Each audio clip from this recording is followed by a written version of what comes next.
He became a millionaire and then literally stepped over the body of a person who had died on his warehouse floor, because the company lawyer hissed to him, "Don't look there, look at the protocol."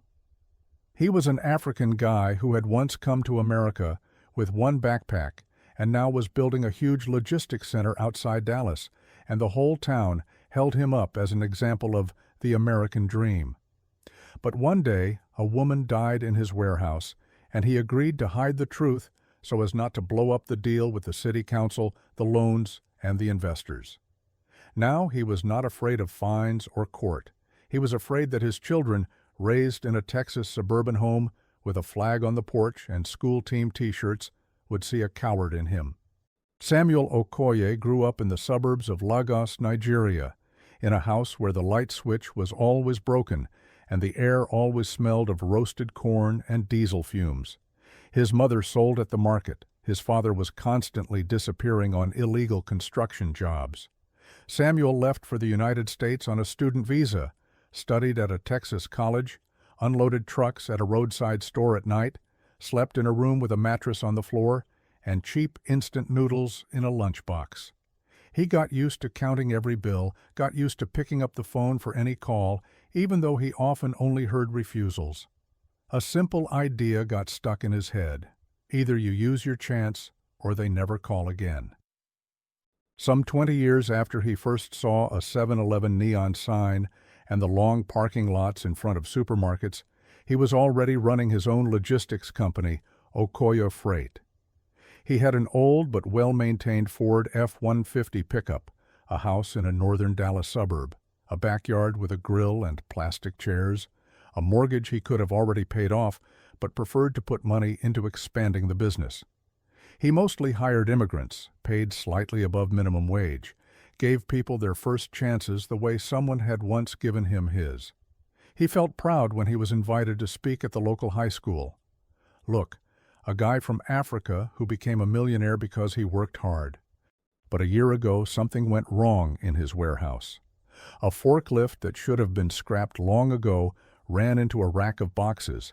A heavy box fell, and a woman named Lucia Martinez, who was stacking boxes on the night shift, suffered a severe head injury. They took her away. She died in the hospital in the morning. A few weeks before that, the shift supervisor, Marcus, had shown Samuel a photo of a crack in the forklift's fork and said, "Boss, we've got to replace this. It's not safe." Samuel nodded, put the photo in a folder, and then postponed the replacement. Because the contract with the city council was hanging by a thread, the budget was tight, and he told himself that everything was still holding up. Now it was that decision, that postponed purchase of a new forklift, and the signature under the internal paper, "Equipment deemed fit for operation," that burned inside him. He knew that this signature was his real guilt, not the mechanic's mistake or Lucia's inattentiveness. He closed the internal investigation in the way the lawyers wanted. Minimal recognized violations, human factor at fault. The insurance company pays the family. He agreed to a non-disclosure agreement, gave Lucia's family a check without meeting their eyes. And from that evening on, he started to be afraid to look into his own son's eyes. He had a wife, Melissa, born in Texas, a nurse, and a son, Michael, 16 years old, tall, with a basketball backpack, with the school team logo and permanent earbuds. Michael looked at his father like at the examples from motivational videos. "My dad came here with nothing. He works hard." But after Lucia's death and his father's strange silence about what had happened, the house grew colder. Melissa almost never asked questions, but started coming home later from the clinic and stopped joking at dinner. Michael started closing his bedroom door more often, as if he did not want to hear another conversation about how everyone in this house has to do honest work. Officially, everything looked settled. The company paid, the insurance helped, the OSHA inspector issued his boring 40-page report with many words and little emotion. But a tiny piece about a workplace accident at a local warehouse appeared in the local paper and then disappeared. Samuel decided it was over. He kept playing the role of successful immigrant, donated to the school stadium, gave science kits to kids at the local school, spoke at assemblies. He told children about personal responsibility, although every morning, pouring cheap filter coffee into a plastic cup in his kitchen, he could not look at his own hand that had signed that paper. One night, after another sleepless week, he ended up in the warehouse where it had all started. He got out of the pickup, leaving the headlights on, because the yellow light cut through the darkness of the concrete box. Inside it smelled of cardboard, dust, and something metallic. A faint, dark spot was still visible on the floor, something that had never quite washed out. He stood in front of that spot and remembered the day he had come there, right after Marcus's call about the accident. Back then, it had all been different. Flashing ambulance lights, police tape, Lucia's trembling husband by the wall, his phone buzzing with notifications, because at that same time, the lawyers and investors were waiting for his latest update on the expansion. The company lawyer had said quietly, "Do not say anything specific. Say you are shocked and that you are waiting for the investigation results, and do not look there." And he obeyed. He walked past the body in the black bag, past the blood they were hastily covering with cardboard, and did not allow himself a single direct glance. He felt not only fear, he felt cold calculation. If the deal collapses now, the company will go under, and all these people will lose their jobs. Now, standing in the same place, he realized that at that moment he had stopped being that guy with the mattress on the floor and started turning into someone else. He asked himself whether a man who tells kids about responsibility can walk past a body just to keep a contract. And for the first time, he admitted to himself that what truly frightened him was not the inspector, but the idea that his son might one day learn the full truth and stop seeing him as a role model. He understood that his real problem was not the OSHA report, but the fact that he no longer believed he deserved his family's respect. The next morning, when the first rays of sun lit the identical houses of their Texas suburb, when the school bus was already turning the corner, he sat in the kitchen. On the table stood a coffee maker with cheap filter coffee. There was a stack of mail, bills, flyers, a letter from the city council about an upcoming hearing on his expansion project. The flag on the porch swayed slightly in the wind. Michael walked into the kitchen in a hoodie with the school team logo, shoving a foil-wrapped burrito into his backpack on the go. "Are you going to eat at home?" Melissa asked, pouring herself coffee into a mug with the hospital logo. "I'll grab something on the way," Michael said without looking at his father. "I can drive you," Samuel said. "I'm going into town anyway. I have a meeting with the council."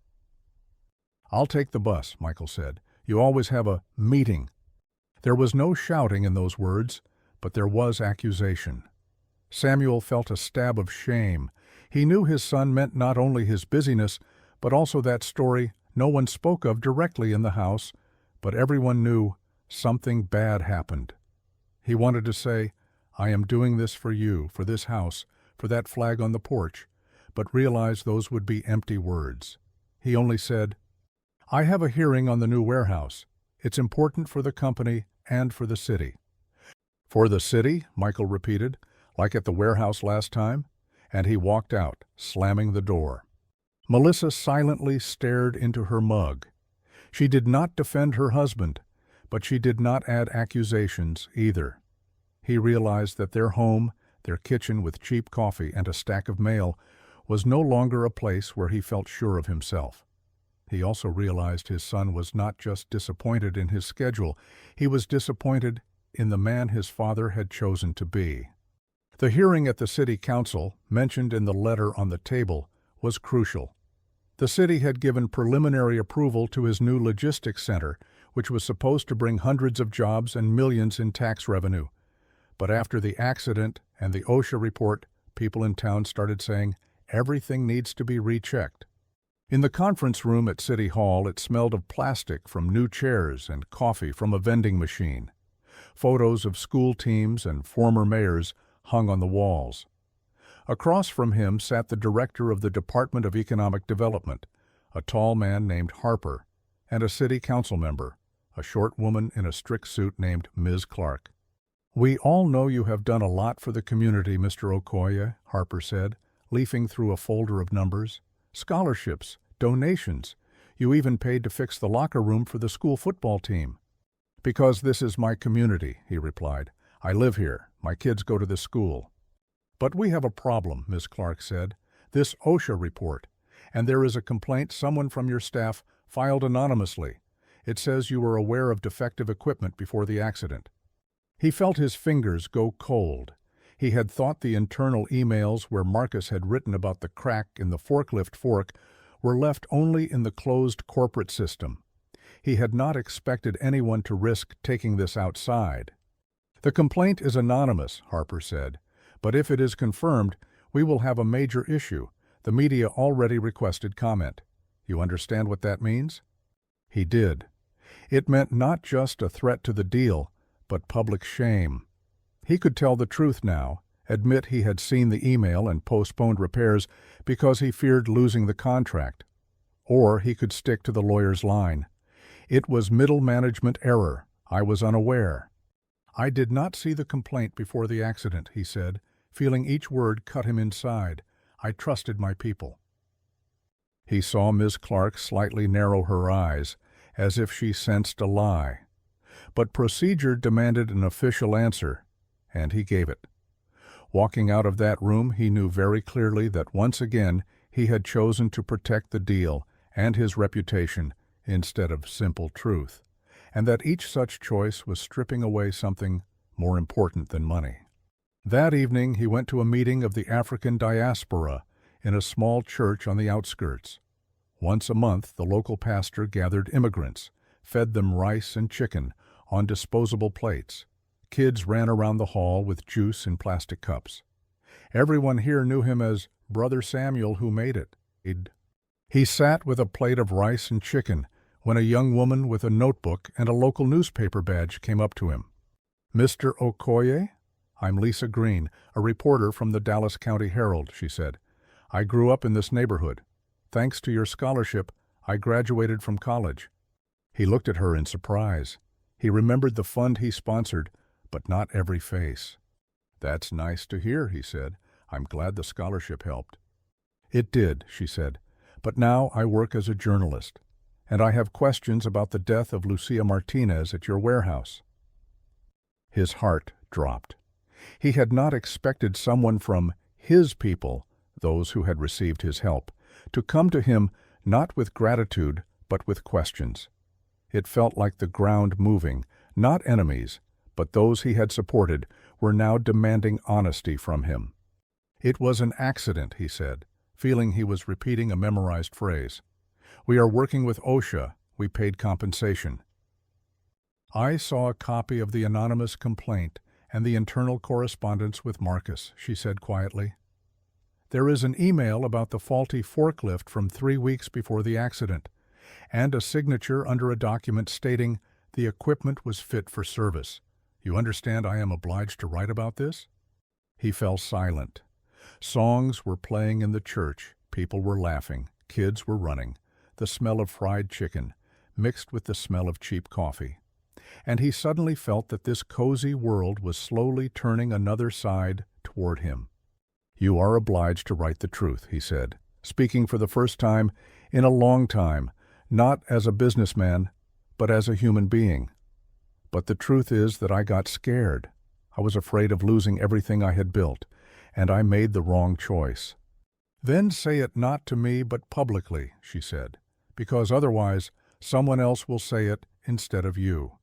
He walked out of the church understanding that the same country that had given him his chance now gave people like Lisa the right to hold him accountable, and that this was fair. A couple of days later, Samuel came to the school stadium where Michael was practicing. The evening air smelled of hot asphalt and popcorn from the concession stand. From the bleachers, people were drinking soda. Whistles from the coach were heard. He sat on a cold metal bench holding a paper cup of coffee from a vending machine. After practice, Michael came up, dropping his backpack on the ground. "You give another talk at school about honest work?" he asked. "I spoke to the younger grades, yes," Samuel said. "It's important." "You know what else is important?" Michael said, pulling out his phone. That your son doesn't look like an idiot when his classmates send him links." He held the screen out. On the Dallas County Herald site, Lisa's article was already up. Local business leader knew of faulty equipment before fatal warehouse accident. There was his name, the company name, excerpts from the complaint, screenshots of the internal correspondence. "You knew?" Michael asked. "You knew that thing was broken?" He wanted to say no, but realized that this lie now would not be against the city, it would be against his own son. "Yes, I saw the email," he said, "and I postponed the decision. I was afraid of losing the contract." Michael took a step back. "You always tell everyone you came here and fought that you're not like those guys who step on others," he said. "But you—" He clenched his phone so tightly his knuckles whitened. "I hate it when you adults think we do not see anything." "I am afraid of losing everything," Samuel said. "The company, the house, and—" "And I already lost something," Michael said. "I lost my respect for you." Samuel barely had time to breathe in when another blow came. "I was the one who sent Lisa your emails," Michael said. "I found them when I was looking for something on your laptop. I could not just sit and watch you pretend nothing happened." He felt it like a punch to the chest. His own son had been the anonymous source. But along with the shock, he felt a strange respect for the act. Michael had done what he himself had not had the courage to do. "Do you hate me?" he asked. "I hate what you did," Michael said. "But if you once again say that everything was by the book, I'll probably start hating you too." Samuel understood then that his son was already living by the rules of honesty he had only talked about, and that losing his respect would be worse than losing any contract. After Lisa's article, everything sped up. The city council started talking about revising the agreement with his company. Local TV aired a short segment with a photo of Lucia Martinez and shots of his warehouse. On social media, he was called a hypocrite, hands out scholarships, and at the same time, cuts corners on safety. The company account was flooded with comments. The lawyer called him every day, offering an aggressive strategy. "We will say it was Marcus's fault. Middle management is always responsible for equipment. We will find other experts." Some investors started hinting that if he did not protect the brand, they would pull out of the expansion. OSHA requested additional documents, threatening a repeat investigation. The office smelled of takeout pizza and cold coffee no one had finished. Marcus, that same shift supervisor who had once sent him the photo of the crack, walked into the office wiping his hands on his work pants. "Boss, they told me the lawyers want to pin it all on me," he said, "that I supposedly did not pass the information up to you." "They are looking for a way to protect the company," Samuel said, feeling his face burn. "If we go under now, you and everyone else will lose their jobs." "And Lucia already lost her life," Marcus said. "I shared one room with her and her husband when they first came. You remember who brought you to your first warehouse job with Henderson? I did. When you were nobody, I helped you. And now you want to say it is all my fault?" Marcus pulled a battered envelope from his pocket. "You forgot?" he asked. "This is a copy of your first pay stub with Henderson when you were working illegally.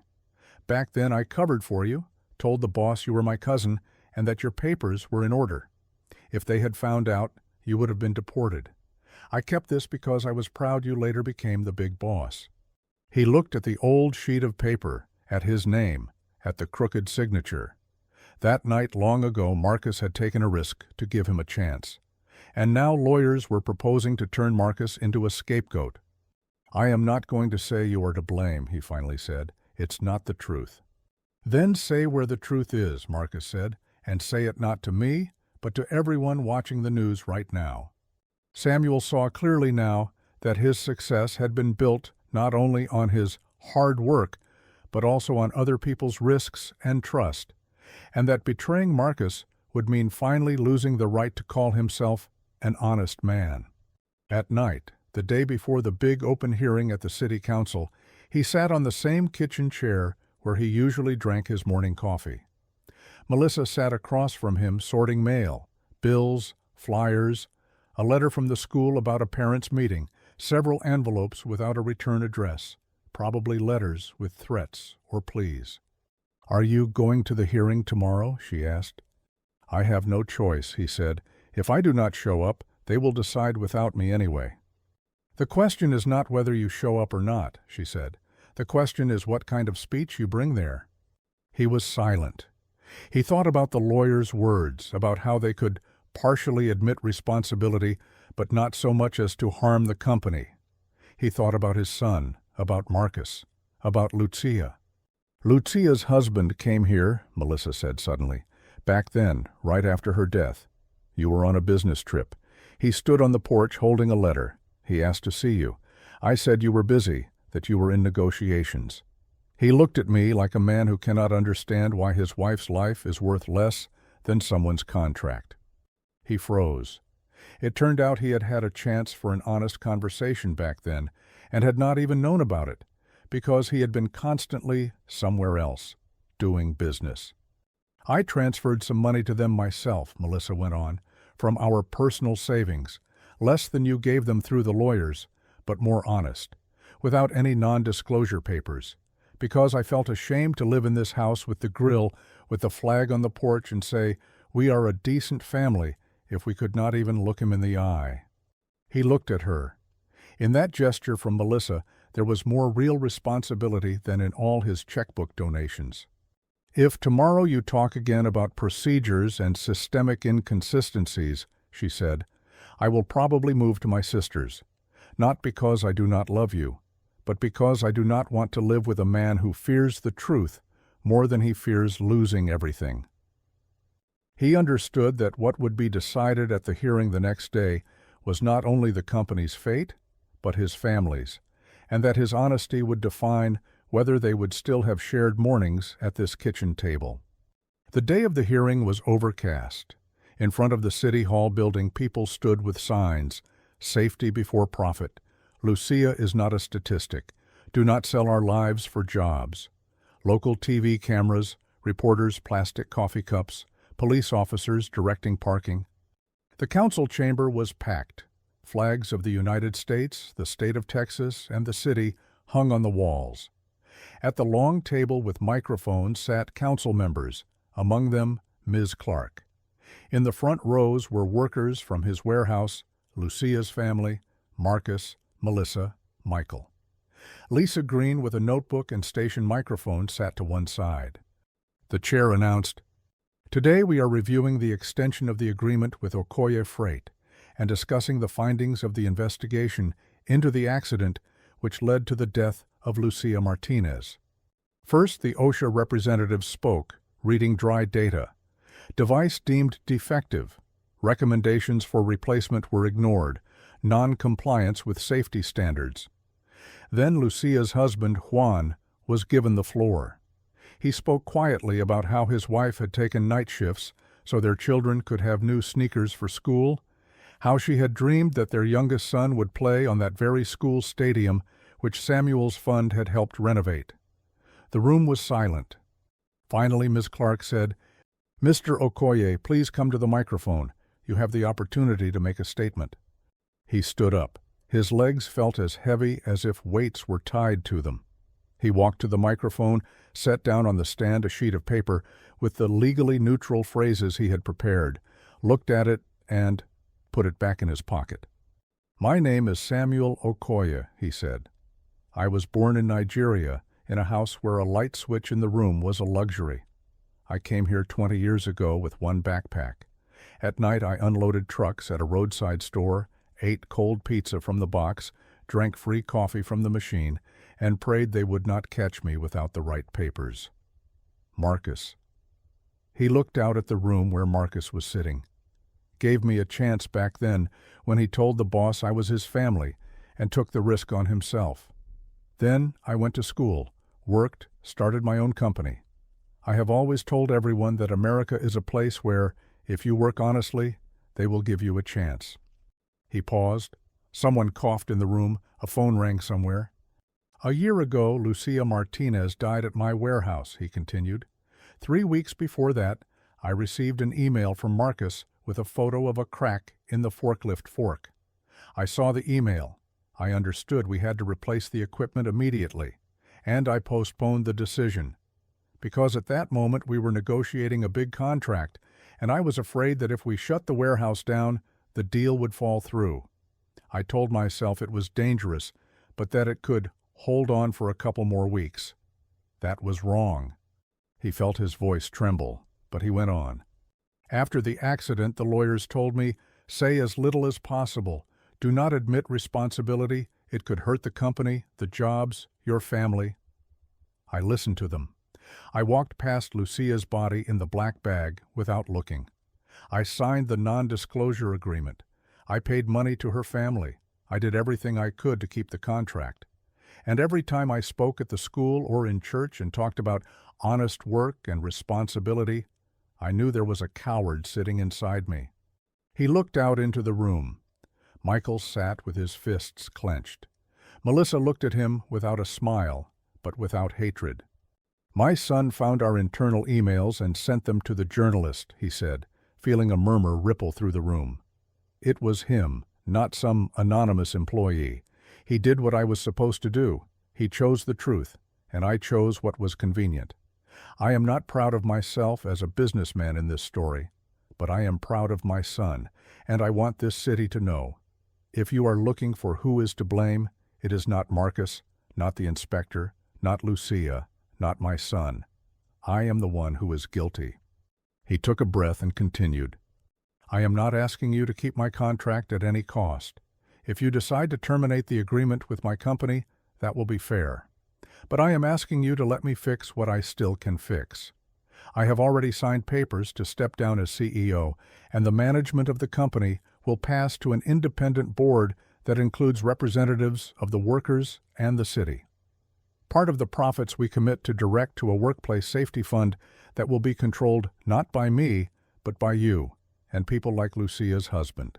We will replace all dangerous equipment and allow inspectors and journalists into the warehouses without warning. He looked at Juan, Lucia's husband. Juan, I cannot bring your wife back, he said. I cannot erase that night, that fear, that email I put off acting on. But I can stop hiding behind lawyers and contracts. If you say I should go to prison, I will accept that. If you say I should work for free helping workers' families, I will accept that. I want my children to see in me not a rich man, but an adult who takes responsibility for his mistakes. Silence hung in the room.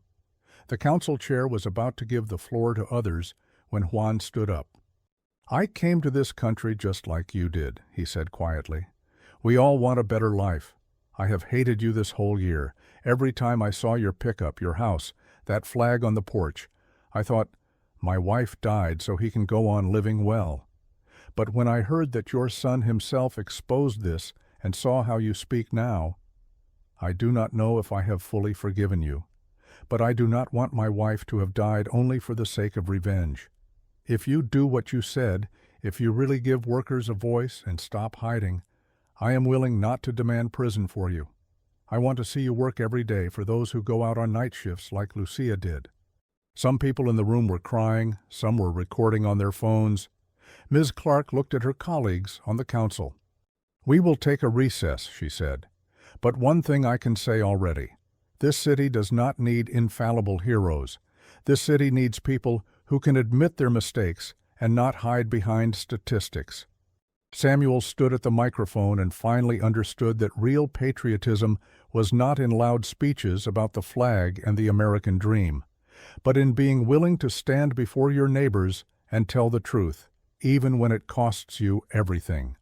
Several weeks passed. The agreement with the city was changed. The contract was reduced, tough conditions added, some projects frozen. He really stepped down as CEO and became a safety advisor. He no longer made decisions alone. The board, which now included Marcus, a few other workers, and Juan, discussed every equipment purchase and every protocol. Lisa kept writing articles, but now they contained not only accusations, but also reports on how the system was changing. In their suburban house, many things suddenly became simpler. In the evening, the kitchen looked the same as ever. The same cheap filter coffee in the glass pot, The same plastic containers with leftover pizza, the same sneakers by the door, the same flag on the porch. But the atmosphere was different. Michael was doing homework at the table. His backpack with the school team logo lay nearby. Melissa was putting pasta with jarred sauce on plates. The TV in the living room murmured something about elections and rising gas prices, but no one really listened. "Tomorrow we have a meeting of the safety fund," Samuel said, pushing aside the stack of mail. "Juan is coming, Marcus, a few other guys. We want to cancel night shifts for new hires and make extra pay mandatory. It will not solve everything, but—" "It is already something," Melissa said.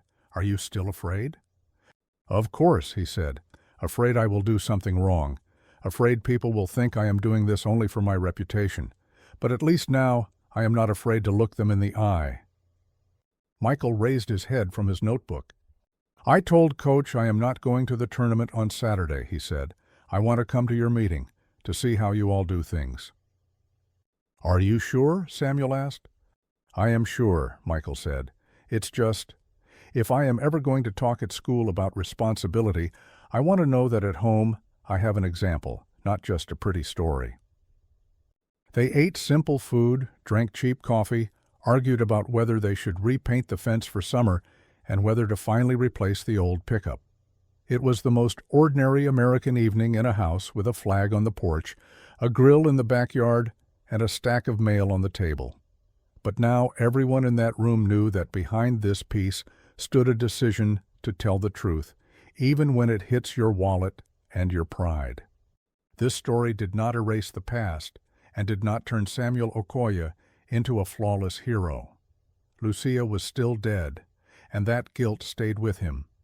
But his confession, his refusal to shift blame onto others, his willingness to work under the oversight of people he had once considered just workers, made him an adult who chose to serve the people around him, not only his own success. He understood that real personal responsibility is not the absence of mistakes, but honesty with those with whom you share the same supermarket parking lot, the same school stadium, and the same flag on the porch.